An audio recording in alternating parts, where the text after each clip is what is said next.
The night swallowed the screams. A blue sedan rolled like a broken drum and broke itself to silence against the river wall. Headlights winked and died. By morning, the city yard filled with whispers. The same sentence passed from mouth to mouth. A new wound in an old city. He fixed it yesterday. They called him Moro of the Main Street Garage, and for a while he was a miracle. He turned dying engines into singing hearts and drained pockets with speed and charm. But a miracle that comes for cheap often carries a dark price. This is the story of how speed and charm hit a road of broken lives. This is how one stubborn taxi driver, a line of crash-stained invoices, and a city tired of burying its own stopped Moro when the city itself could not. Main Street had always smelled of petrol, stewing tomatoes, and prayers. Where two lanes narrowed into a rumor of a third, there was Moro's garage, a steel mouth that opened at dawn and closed under moonlight. He sang when he walked. His laugh filled the air like oil on water. People called him by his first name and by the loudness of his kindness. Bring it in, leave at noon, take your child to school, come back to a new car. And people believed him. A mother whose taxi had coughed for months handed over her keys. A teacher who needed the commuter bus replaced the timing belt and left with a promise and a grin. Moro worked miracles, and miracles bring customers. But when wonders come too quickly, folk begin to notice what is missing. In 2 weeks, 3 cars had smashed along the same stretch of the Lagos Bridge. One after being fixed at Moro's, another after night service at his garage. A boda rider, a family on a weekend trip, a courier with a sack of letters, each car with a new Moro invoice folded in the glove box like a lie. They were not small accidents. They were neat, horrible things. Steering that betrayed, brakes that forgot their names, engines that coughed out of time. The city began to stitch their stories together like a seamstress who finally recognizes the thread. Kofi had driven his yellow cab along that bridge for 10 years. He knew every pothole like the wrinkles on his father's face. He lived by a simple rule: listen, wakeful as a prayer. One night, Ellie, Kofi's regular passenger, a woman who sold vegetables, told him of a friend who'd gone to Moro's for a quick fix and never came back from a Sunday drive. 3. That makes 3. Not many accidents happen in groups unless someone is counting. Kofi was not a detective by training. He was a driver by coin, a father by promise. But when his neighbor's small son returned with a new scar and a story of brakes that would not hold, Kofi's patience hardened into a thing like hunger. He began to collect invoices. He asked quietly, like someone picking at a loose thread. Moro's receipts were neat, same handwriting, same stamp. Moro's Main Street Garage, quick service, fixed for life. He kept them in a small box under his bed, next to an old photograph of his late wife. He spoke to drivers in barber shops, to bus conductors who smoked at downtimes, to the widow who had watched her husband sink into the river that cold Sunday.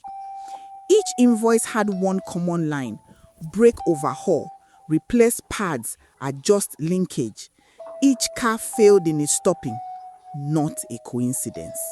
The city keeps men who mend it, but sometimes it keeps men who break it in secret.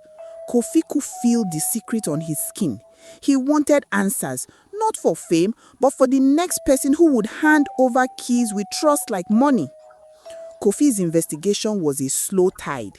He learned to watch the garage without looking like a watcher. He learned the morning rhythm, the way Moro's apprentice, small Nuru, would sweep the floor, the way Moro countered cash with a smell that knew no shame.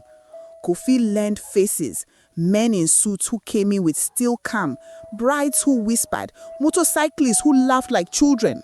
One night, under a moon that had given up trying to be kind, Kofi followed a silver pickup out of Moro's, lights low, plates unlisted. He tailed it across the city until the truck parked under the new developer's site, a patch of earth where trees had been felled and children once played. There, two men with jackets like small thunderstorms exchanged a small wrapped crate and some thick envelopes. Kofi could feel the shape of the city shift under his feet. There were hands bigger than Moro's, turning his small miracles into spectacle. He began to suspect that Moro's speed, his miraculous cheap speed, was not only a trick, but a tool. He needed proof. Kofi's next step was to talk to the living. He visited the families of those who'd crashed. The widow near the river kept a photo of a morning that would not return.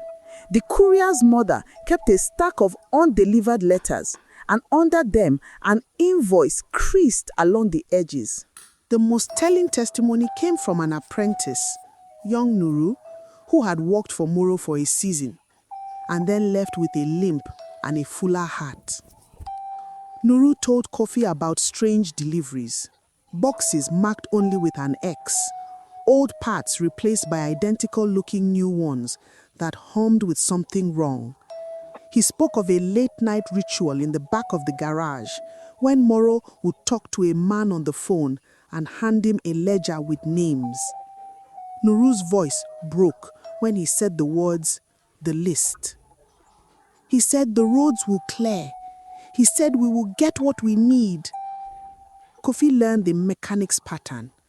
Not all repairs were the same. Some cars were made just a little too eager, some brakes built to forget, and always the invoice, folded and placed inside a glove box, a careful signature, Moro's stamp, a line that read, "Guaranteed." Kofi's box of papers grew. He kept names, times, and a small odd symbol scrawled by Moro's hand, a neat circle with a single line through it, like an eye that would not sleep. The same symbol he would learn sat on the back of an expensive business card he pulled from the pocket of the man who had taken the crate at the construction site. The ledger name was heartless and familiar, Kraj Investments. It had the invoicing details and receipts, but it had more. A list of plots they wanted emptied of life. If a road was quiet, a new building could rise. If an alleyway was empty, a new block of flats could be built and sold for silver. Kraj, like many places of hurry and money, moved quietly, and the city allowed such silence to grow. They want roads cleared. They want people to live. Kofi took the list to the only place where towns met truth, the market square. He did not shout, he showed. He laid the invoices on an old wooden table under the awning of an old trader named Jaja, who had sold charcoal and good sense for 40 years. "You bring paper, boy? Show us." As people read, murmurs rose and hardened. A bus conductor slammed his fist. A teacher cried out a name she knew. The city smelled again of petrol and fear, but also of something stiffer, outrage. Kraj's men started to notice. A suit followed Kofi home and left a dry note under his door. "Stop digging, or your digging will stop your hands." When a city's bones crack, the thing that made the crack is often loudest in silence. Kofi understood that Moro was not alone. He had been an instrument, and the instrument had strings, which meant Kofi needed more than courage. He needed a stage. They could not arrest a rumor. You needed proof that could bruise the suits and make the papers sing. Kofi found allies. Nuru, who still bled shame for the things he had replaced. Mama Efe, owner of the corner restaurant, whose son was one of Moro's victims, and Sammy, a student who liked cameras more than sleeping. They planned like thieves who had become honest, quiet and careful. We'll bring the truth to the light. We'll push his car through the road where his tricks happen. We'll watch what he does when he thinks no one is looking. They prepared a decoy, an old Peugeot owned by Sammy's uncle. It was the right sort of everyday, a tired seat, a radio with one broken dial, and a glove box full of school books. Nuru led them in on how Moro worked. He described the touch, the way Moro would place the brake pad and tap him twice, whispering a phrase under his breath. That whisper was not charm, it was an instruction for the strange metal Moro used. On a humid Thursday, when the market lizards slept on cool stone and garage men were at their mid-afternoon rounds, the decoy rolled into Moro's garage. Sammy sat in the driver's seat with a camera hidden behind his sunglasses. Mama Efe watched from the food stall across the street. Kofi leaned in the doorway like a man waiting for thunder. Nuru pretended to be sweeping. Moro took the car. He smiled at Sammy like a man who knows a trick and not a sin. He did not know that a camera was tracing the part of his hands, that Nuru's words had taught them what to listen for. Inside the garage, Moro opened the trunk, removed a small box, and for the first time let his face harden like rainstone. He called 2, 3. He took the pads, new, clean, the kind he favored for his client, and tapped them twice, whispering that soft-sounding number into each one. That's it. That's the touch. They planned to stop him that afternoon with a public test. But plans change when men with money smell danger. Kraji's men, who had been watching Moro's movements for their own reasons, saw the decoy leave Moro's hands. They followed. The trap became a stage. Kofi stepped forward then, not as a policeman, but as a man who had seen too many graves. He held up Sammy's camera, the minute hand of proof. This man, he said, has been fixing our cars and selling us roads.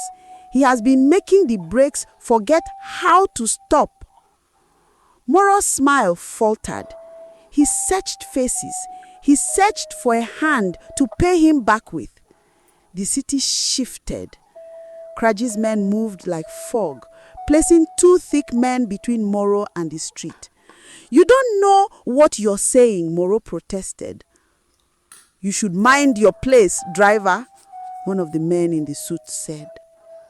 Kofi would not be moved. He held up Sammy's camera, the minute hand of proof. Sammy cued the footage, and the street watched Moro's hands whisper over brake pads, watched his hidden ledger stuffed with plots and names, watched the small brand on the business card of the man who had taken crates from Moro's garage that night. When the clip finished, a single thing broke the air. The widow from the river stepped forward, pointing to Moro with a face empty of forgiveness and full of winter.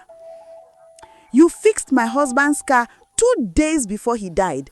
You stamped his glove box. You smiled for his wife and took his life." It would be easy to say Moro bowed his head. He did not.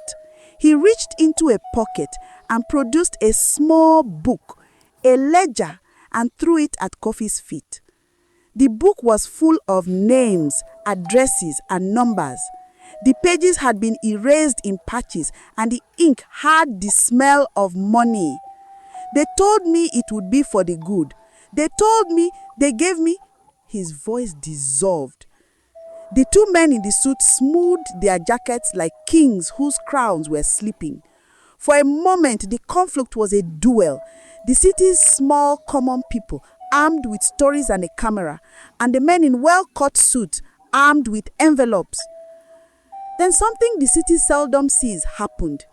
It turned. Shopkeepers pushed forward, bus drivers pointed, and for every man in a suit, stood someone whose life had once been whole and now bore a scar. The police arrived not because they had seen the ledger first, but because the street had become its witness. Cameras from phones passed like a rising tide, and Kraji's men found their suits watched and their envelopes suddenly heavy. "You will not ruin our work," one of the men threatened.